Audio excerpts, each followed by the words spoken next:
Gospel and Homily for the second Sunday of Easter, Year A. The Lord be with you. A reading from the Holy Gospel according to John. In the evening of that same day, the first day of the week, the doors were closed in the room where the disciples were for fear of the Jews. Jesus came and stood among them. He said to them, "Peace be with you," and he showed them his hands and his side. The disciples were filled with joy when they saw the Lord, and he said to them again, "Peace be with you. As the Father sent me, so am I sending you." After saying this, he breathed on them and said, "Receive the Holy Spirit. For those whose sins you forgive, they are forgiven. For those whose sins you retain, they are retained." Thomas, called the twin, who was one of the 12, was not with them when Jesus came. And when the disciples said, "We have seen the Lord," he answered, "Unless I can see the holes that they made, and unless I can put my hand into his side, I refuse to believe." 8 days later, the disciples were in the house again, and Thomas was with them. The doors were closed, but Jesus came in and stood among them. "Peace be with you," he said. Then he spoke to Thomas. "Put your finger here. Look, here are my hands. Give me your hand. Put it into my side. Doubt no longer, but believe." Thomas replied, "My Lord and my God." Jesus said to him, "You believe because you can see me. Happy are those who have not seen and yet believe." There were many other signs that Jesus worked and the disciples saw, but they are not recorded in this book.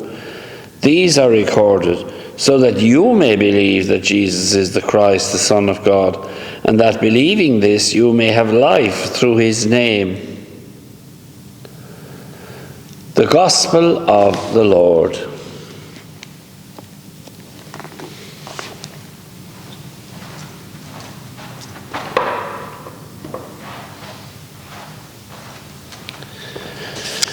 During excavations in Egypt during the 1920s, archaeologists found a handful of wheat in a tomb belonging to one of those ancient kings. The wheat would have been around 5,000 years old. Someone decided to plant the grains, and to their amazement, they grew and they came to life. Now, my faith in the resurrection will be like those dormant grains until I know Jesus as a real living person who touches my life in the here and now with his reassuring presence. There's an old proverb which says, "God often visits us, but most of the time we're not at home." That's what happened to doubting Thomas.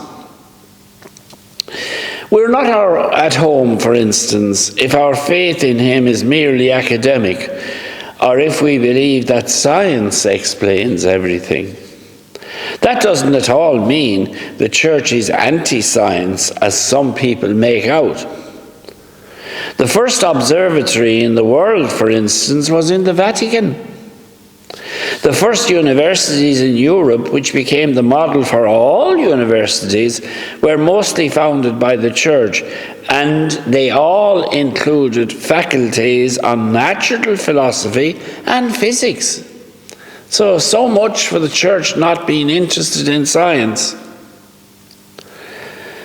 I know the church censored Galileo, but it wasn't because the church discounted his theory that the earth circled the sun, as some make out, but because they wanted him to treat it as an hypothesis or a work in progress rather than the undisputed fact that he would have none of it.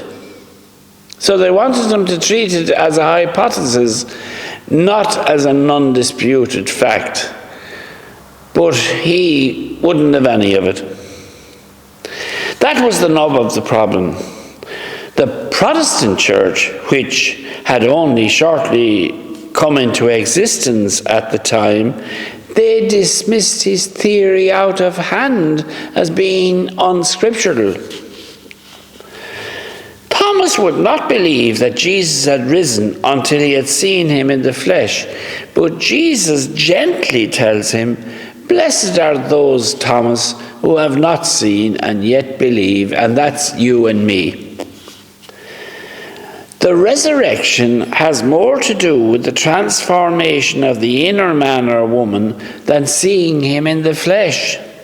If Jesus were to walk into this church right now, after the dust had settled, would there be any guarantee that we would go out and live more committed Christian lives? I doubt it very much. Jesus didn't come down from the cross when challenged because he knew that if he did, the people would still not believe in him. He worked hundreds of miracles for all to see, but they still put him on the cross. It's a bit like global warming. Despite the evidence, many people still discount the theory. Many people only believe what they want to believe. The doctrine of the resurrection is the cornerstone on which our Christianity rests. Tamper with that, and we shake the foundations of our Christian faith. It's as simple as that.